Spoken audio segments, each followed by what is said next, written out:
जे बगाजुलियाव बैसागुनि दान्दिसे मोनसे हाबाफारि लानाय जादों। बेयो जाहैबाय इंराजिनिबा बे मासनि बे दाननिनो 16 थारिख गोलैगोन आरो बांलानिबा बैसाग मासनि 2 थारिख गोलैगोन। बाहाय सानसे हरसे जागोन। सानावहाय बिदिनो मोसानाय थागोन। बे मोसानायाव गोबां माने जायगानिफ्राय बाहागो लाफैगोन खावरि हिसाबै। जेरै बेहाय 55निफ्राय 60ता हानजा अलरेडि जाखाबाय। बाहाय लाफैगोन क'क्राझारनिफ्राय लानानै शिलंनिफ्राय लानानै ओरै बाक्सानिफ्राय लानानै उदालगुरिनिफ्राय लानानै आरो फारसेथिं फरेन कान्ट्रिनि बा भुटाननिफ्राय मोसाग्रा फैगोन। बिथांमोनहा बेहाय मोसाग्रा फैगोन आरो थिग बिदिनो बे प्रग्रामावहाय गोबां माने आलासिबो नुजाफैगोन। दा जेरै बुंनो थाङोब्ला जोंहा अरुणाचलनि राजा सेम्फु राजा होननाय बिथाङाबो बाहागो लाफैगोन। थिग बिदिनो माने गुबुन गुबुन माबानिफ्राय हादोरनिफ्राय मोनथिनाय मथे दा जोंनिसिम फाइनालि सफैथ'वाखै। निस्सय साननैसो गाबोनहालागै फाइनाल फैगोन। माखासे गेदेमा आलासिबो बाहागो लाफैगोन। दा बाहाय जों ओरैबायदि साजायदों, ओरैबायदि माने खुंनो नागिरदों, मालाबाबो बेबायदि जाफेराखैमोन। प्रथमबार बे जाहैबाय जोंहा दरंगाजुलि MCLA बिजित गोरा नार्जारिनि हेफाजाबाव बिथांनि अननायाव दिनै बे बगाजुलियाव जोङो मोनसे सुबिदा मोनदों। खुंनो थाखाय जोङो लाहार फाहार खालामदों। जायनि थाखाय जोङो बेहाय ओरैबायदि साजायनाय जादों जायगाखौ दिनै नोंथांमोनहा नुबाय। दिनै बै 2 थारिखआव बा 2 थारिख खालि बैसागनि मोसानो थाखाय दिनै रेडि जागासिनो दं। फारसेजोंहाय स्टेजफ्रा नै गाबोन कमप्लिट जाजोबगोन गासिबो दा नुदों। दिनै बेहाय नायग्राफोर जिरायनो थाखाय साइनासाल बानाय जादों। बेहाय मोसाग्रानि स्टेज बानाय जादों। आलासिनि थाखाय बानायनाय जाबाय। फारसेजोंहाय दिनैहाय आलासिफोरनि रेस्ट हाउस बानायनाय जादों। आरो बिदिनो गायकफोर जेरैहाय जों माखासे बिथांमोननि बेनार पस्टारबो बानायनाय जाबाय। दिनै नुदों नोंथांमोनहा बेहाय। आरो बेहाय मोनानि समाव गोबां माने जोंनि बुंनो थाङोब्ला बर' गायकफोर आर्टिस्टफोर जायखौ सिंगार आरो फेसनार बिथांमोन दं। बिथांमोना बाहाय लाफैजोबगोन। जेरै एगजाम्पोल हिसाबै सिंगार हिसाबै बिग्राय सुलेखा, उदां बलय, हेमा देरहासार, रुनिमा, फैला आरो गोबां दंबावो।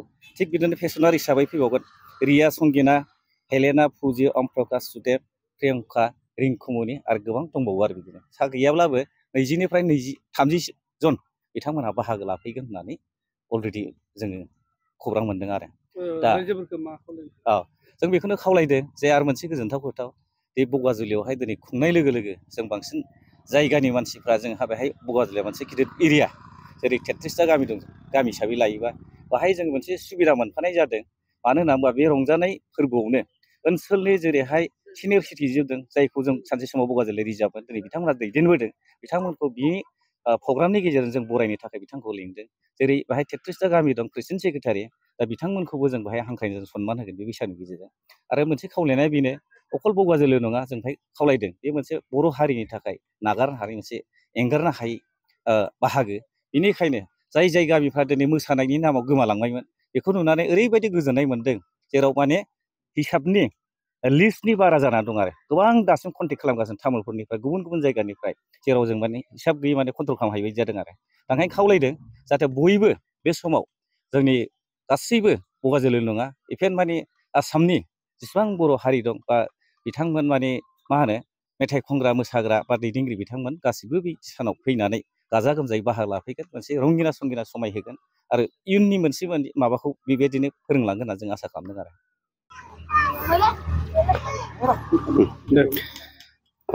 হয় আমি তামুলপুৰ জিলাৰ অন্তৰ্গত বগাজুলি গাঁও তথা গণেশগুৰি খেলপথাৰত আগন্তুক বিহু উদযাপন আমি অতি উল্লাসেৰে পালন কৰিবলৈ গৈ আছো।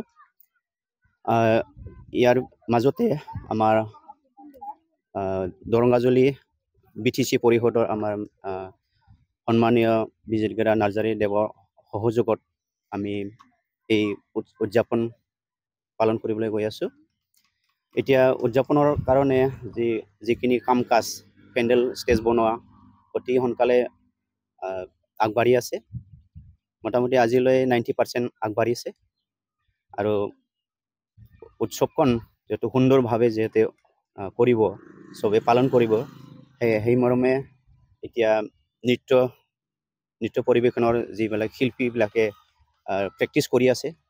আজি আপোনালোকে দেখা পাইছে নিশ্চয় প্ৰেক্টিছ কৰাটো আৰু আমি আশা কৰিছো যেটো আমি আমন্ত্ৰণ কৰিছো BTCৰ গণ্যমান্য যেটো আমাৰ শিল্পীবিলাক আছে ফিল্ম জগতৰ এক্টৰ এক্ট্ৰেছ আৰু আমাৰ গায়ক গায়িকাবিলাক আছে তেওঁলোকে যিমান BTC অঞ্চলত আছে তেওঁলোকে গোটেইবোৰ আমাৰ ইয়াত আহি পেলাই আমাৰ লগত উপভোগ কৰিব আৰু আমাৰ ক'বলগীয়া আৰু আছে যেটো আমাৰ নেবাৰিং ষ্টেট নেবাৰিং কাণ্ট্ৰি যিটো ভূটানৰ পৰা যথেষ্ট সংখ্যকৰ পাৰ্টি আহিব শিল্পী আহিব আৰু ইতিমধ্যে আমাৰ আৰু হাতত লিষ্ট আছে যেটো অৰুণাচলৰ পৰাও আহিব অৰুণাচলত আমি জনামতে বিশাগাম সিংফো বলে এটা মানে ৰজা আহিব অৰুণাচলৰ পৰা আহিব তেওঁলোকে আৰু বাকি আমি ৰাইজক আমি কামনা কৰিছো যাতে সবে অতি উল্লাসৰে আহি পেলাই অংশগ্ৰহণ কৰে হয় আমি